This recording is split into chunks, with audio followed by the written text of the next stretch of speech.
Dalam 12 tahun terakhir semenjak bisnis digital mulai bergerak naik, kita menyaksikan bahwa di dunia banyak sekali bisnis yang menjadi digital, menjadi light asset, dan bisnis digital itu menyelesaikan banyak masalah masyarakat dengan biaya murah. Sekarang, bisnis digital di dunia tumbuh dengan kecepatan penuh. Di Indonesia dalam 12 tahun ini sudah bisa memiliki 5 unicorn company atau perusahaan dengan valuasi di atas 1 billion US dollar atau sekitar 15 triliunan rupiah. Semenjak pandemi, maka bisnis digital meningkat tajam kebutuhannya. Di mana dalam 2 tahun terakhir di Tiongkok per minggu tumbuh 1 unicorn. Di Singapura 1 bulan tumbuh 1 unicorn. Begitu juga di India, 1 dalam setiap 2 bulan ada perusahaan unicorn bertumbuh baru di India. Sementara di Indonesia dalam 2 tahun ini belum lahir lagi unicorn baru. Entahlah 2 tahun ke depan. Kayaknya nggak ada juga tuh. Maklum, tidak ada yang mendukung, juga tidak ada roadmap niatan pejabat negara membangun bisnis digital anak bangsa di tanah air dengan dukungan kemudahan-kemudahan. Yang ada hanya pendiaman.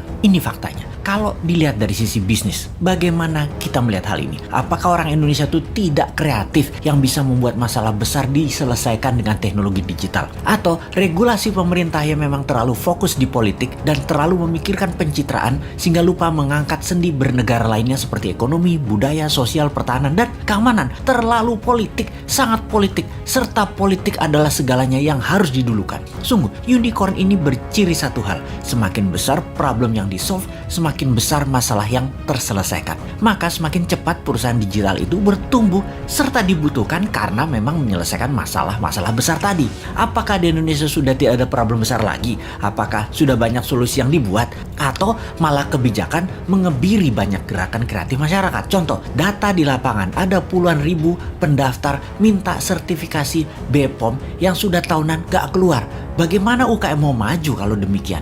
Ini adalah salah satu contoh pengebirian kreativitas. Ada sisi lain lagi, di mana di dunia bisnis digital harus menggunakan server nasional sementara kita minta zero downtime. Apakah perusahaan nasional milik negara tersebut berani kasih garansi, yaitu zero downtime?